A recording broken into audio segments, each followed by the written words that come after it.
What's up, guys? So today we are going to be talking about Top Gun, F1. And in it stars Tom Cruise, Brad Pitt. So this film has a very similar vibe to Top Gun Maverick, and no wonder because it was directed by the exact same guy. Anyway, I thought I would start off talking about the characters in this film. So, without further ado. So yeah, I think that's all you have to know about the characters. So long story short, the characters aren't that deep. The characters in this film are just insanely boring. But ignoring the characters, the race scenes are fucking dope. Brad Pitt is a super cool guy who doesn't listen to anyone but himself. He plays by his own rules. Then, in a sudden turn of events, Brad Pitt is forced to join forces with a rookie, and slowly they begin to start working together. Hey, does this sound cliche yet to you? Anyway, he is forced to join forces with a rookie, and they start working together, except not really. In this film, Brad Pitt either works really well with him, or throws an entire race out of spite against him, and that kind of confused me. Spoilers, by the way, for the future of this video, but I'm guessing you don't really care. Like, in my opinion, if you get spoiled for this film, it's not really going to change how you see, like, the race scenes.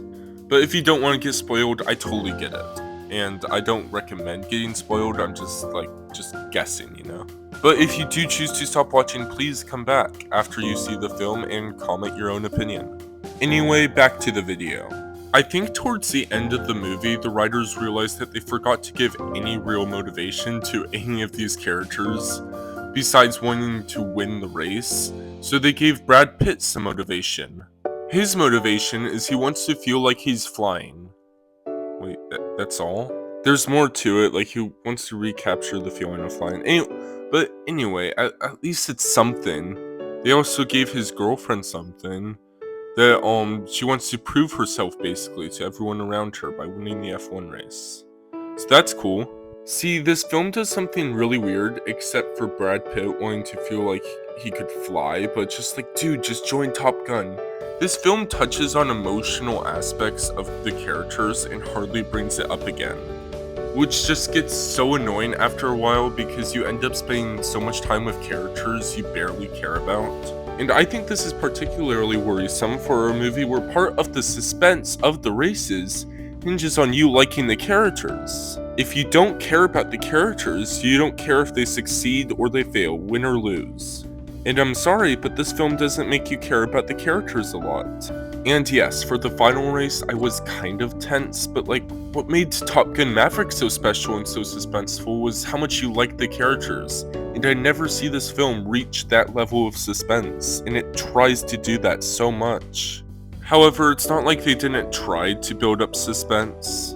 For their attempt to build suspense before the final race, they made Brad Pitt's vision fade in and out, but then he ends up fine, it hardly affects him.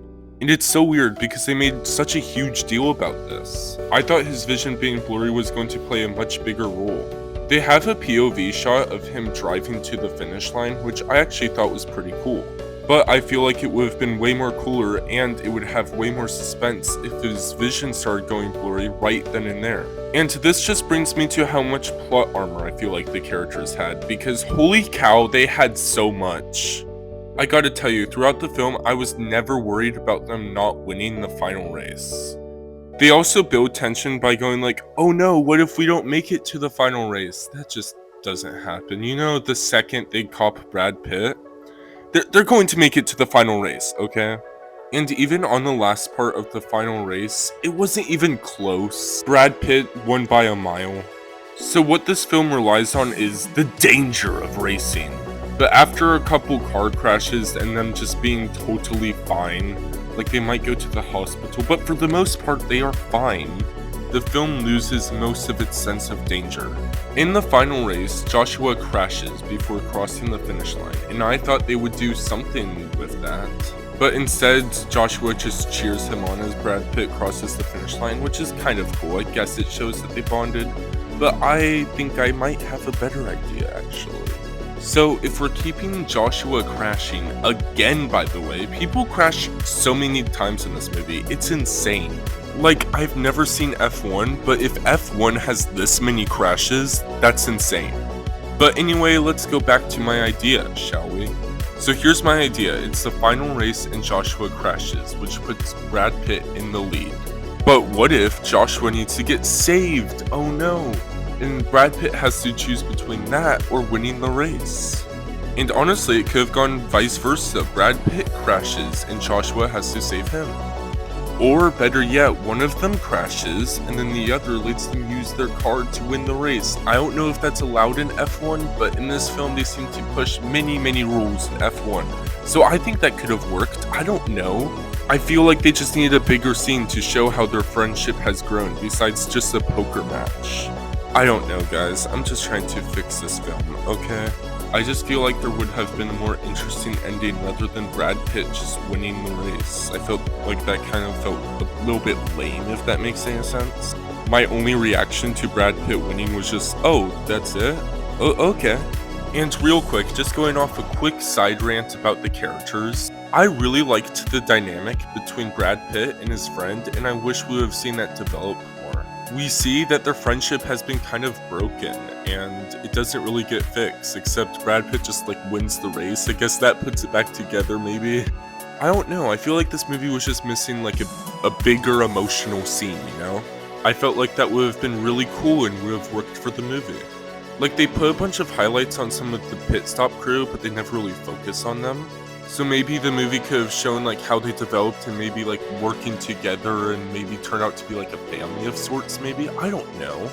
But I feel like a simple way of having that big emotional moment was having Brad Pitt and his friend make up, basically. Because as I said before, I really liked the dynamic between the two of them. But anyway, I'm done with that rant. Let's go back to the races. And surprisingly enough, it's a positive thing. One thing that helped the races be more suspenseful, the thing that made me lean forward in my chair more, was the score. It was incredible. Hans Zimmer carries these race scenes on his back. Hans Zimmer makes the race scenes just a million times better. So those were my initial thoughts on the film. But after thinking those over and even writing them down, I thought, okay, I'm missing something here. There was just one thing that I did not like about the film. And at first I was just it is really cliche. But in my opinion, it's fine to be cliche as long as you do something new with it, you know? And then it just hit me. This film needed to make these cliches its own. And I think maybe for the racing scenes it helped, which had excellent cinematography by the director, because he was the one who did Top Gun Maverick, aka the movie that this film feels like a ripoff of. And I just want to say this, I don't think the script helped the director separate this film from Top Gun Maverick, but I feel like the director should have kind of realized this and tried to do something new. Maybe not completely new, just semi-new, but hey, the race scenes were so entertaining. What can I say? I liked it when the cars go fast. This film lacks its own style, it feels like. It doesn't feel stylized enough to justify its own existence. And I think that's what holds this film back.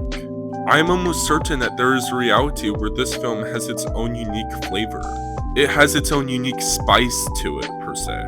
But in this universe, this film just doesn't have any of that. It feels like it doesn't bring anything of its own to the table. Almost everything this film presents us with, except the score, which is just amazing, but everything else just feels so tired. This film didn't have a beating heart. It was just a bunch of skin and a couple bones laying around.